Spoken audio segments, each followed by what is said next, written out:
Le Portugal n'a jamais semblé aussi proche de son rêve ultime. Depuis plusieurs mois, l'enthousiasme autour de la séleção explose partout en Europe. Certains affirment déjà que le Portugal soulèvera enfin la Coupe du Monde 2026. D'autres vont encore plus loin et imaginent Cristiano Ronaldo terminer sa carrière avec le seul trophée qui manque à son immense collection. Et honnêtement, il est difficile de leur donner totalement tort, car lorsque l'on regarde cet effectif, on comprend immédiatement pourquoi autant de supporters y croient. Entre les vainqueurs de Ligue des Champions, les champions nationaux, les jeunes prodiges qui émergent partout en Europe, et l'expérience de l'un des plus grands joueurs de l'histoire du football, le Portugal possède probablement l'effectif le plus complet et le plus talentueux de toute son histoire. Mais avant de commencer à rêver de gloire mondiale, il faut répondre à une question essentielle. Cette équipe est-elle réellement prête à gagner une Coupe du Monde ? Parce qu'il ne faut pas oublier qu'il y a encore un an, le discours était complètement différent. Après l'Euro 2024, les critiques étaient nombreuses. Beaucoup considéraient que Cristiano Ronaldo ne devait plus être titulaire. D'autres estimaient que Roberto Martinez n'était pas l'homme capable de conduire cette génération au sommet. Certains allaient même jusqu'à dire que le Portugal était en train de répéter exactement la même erreur que la Belgique. Puis tout a changé. La Ligue des Nations est arrivée, et avec elle, une nouvelle image du Portugal. Une victoire contre l'Allemagne, une victoire contre l'Espagne, 2 adversaires majeurs, 2 tests grandeur nature, et surtout 2 performances qui ont envoyé un message au reste du monde. Le Portugal n'est plus simplement une équipe talentueuse. Le Portugal commence à ressembler à un candidat crédible pour remporter la Coupe du Monde. Ce qui a frappé les observateurs, ce n'est pas seulement la qualité individuelle des joueurs, c'est la profondeur de l'effectif. Lorsque vous pouvez faire entrer Rafael Leão à l'heure de jeu, alors que les défenses adverses sont déjà épuisées, vous possédez une arme que très peu de sélections peuvent se permettre. Lorsque votre banc contient des joueurs capables d'être titulaires dans presque toutes les autres nations du monde, vous savez que vous disposez de quelque chose de spécial. Pourtant, le talent n'a jamais été le problème du Portugal. Depuis plus de 20 ans, cette nation produit des joueurs exceptionnels. Le véritable défi a toujours été de transformer ce talent individuel en force collective. C'est précisément pour cette raison que Roberto Martinez reste au centre de toutes les discussions. Son parcours est fascinant. Certains le considèrent comme un entraîneur moderne, offensif et innovant. D'autres le voient comme l'homme qui n'a jamais réussi à exploiter totalement la génération dorée belge. Et il faut reconnaître que les 2 visions contiennent une part de vérité. Car lorsqu'il arrive à Wigan, Martinez réalise l'un des plus grands exploits de l'histoire récente du football anglais. En 2013, il remporte la FA Cup contre le grand Manchester City. Un véritable conte de fées. Mais paradoxalement, quelques jours plus tard, son équipe est reléguée. Cet épisode résume parfaitement sa carrière. Capable du meilleur comme du plus frustrant. Ensuite vient Everton. Là encore, les débuts Colombo sont prometteurs. Son football séduit. Son équipe attaque. Mais les résultats finissent par s'effondrer. Puis arrive la Belgique, et c'est là que sa réputation se construit véritablement. On lui confie une génération extraordinaire.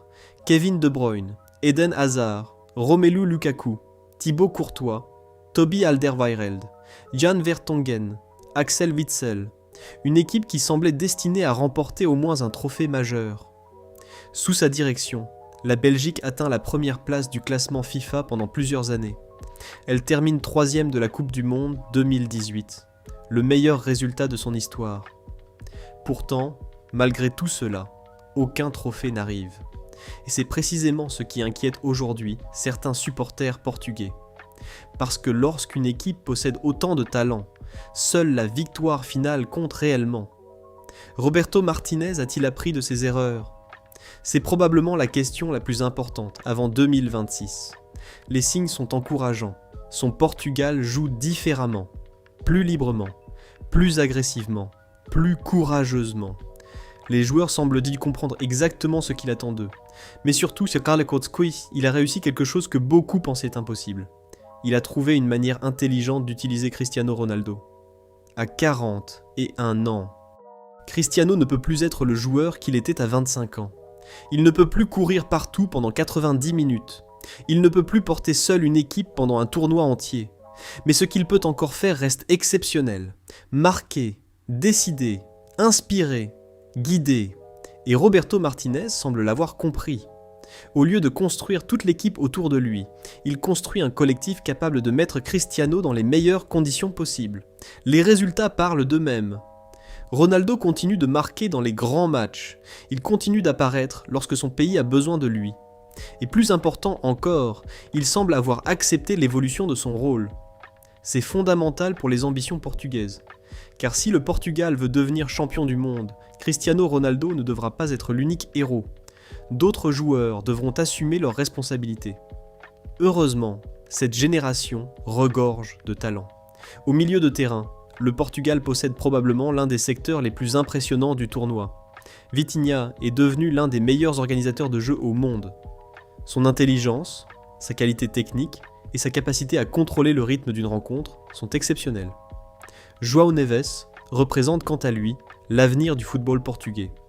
Malgré son jeune âge, il joue déjà avec une maturité impressionnante. Son activité est incroyable. Son agressivité à la récupération rappelle certains des meilleurs milieux défensifs de l'histoire récente. Puis il y a Bruno Fernandes, un joueur capable de changer le destin d'un match avec une seule passe, une seule frappe, une seule inspiration. Lorsqu'il est à son meilleur niveau, il appartient à l'élite mondiale. Bernardo Silva complète ce milieu de terrain extraordinaire. Son intelligence tactique, sa mobilité et sa capacité à créer des espaces en font un élément essentiel du système portugais. Mais le joueur qui pourrait véritablement faire basculer le destin de cette équipe s'appelle Raphaël Leão. Raphaël Leão est une énigme. Certains jours, il ressemble au meilleur ailier du monde. D'autres jours, il disparaît totalement. Mais lorsque son talent explose, peu de défenseurs sont capables de le stopper. Sa vitesse est dévastatrice. Sa puissance physique est impressionnante. Son dribble peut faire basculer une rencontre en quelques secondes. Si la meilleure version de Raphaël Leão apparaît pendant la Coupe du Monde, le Portugal deviendra encore plus dangereux. Devant, la question du numéro 9 reste ouverte. Gonçalo Ramos a montré des choses intéressantes mais n'a pas encore totalement confirmé les attentes placées en lui. João Félix demeure l'un des plus grands mystères du football européen. Son talent est indiscutable. Pourtant, sa carrière n'a jamais réellement décollé comme beaucoup l'imaginaient. Si Martinez parvient à réveiller son potentiel, le Portugal gagnera une arme supplémentaire.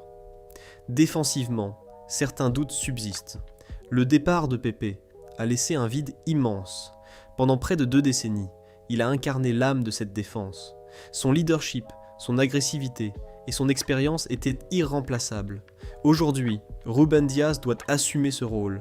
Il possède les qualités nécessaires, mais plusieurs de ses partenaires manquent encore d'expérience au plus haut niveau.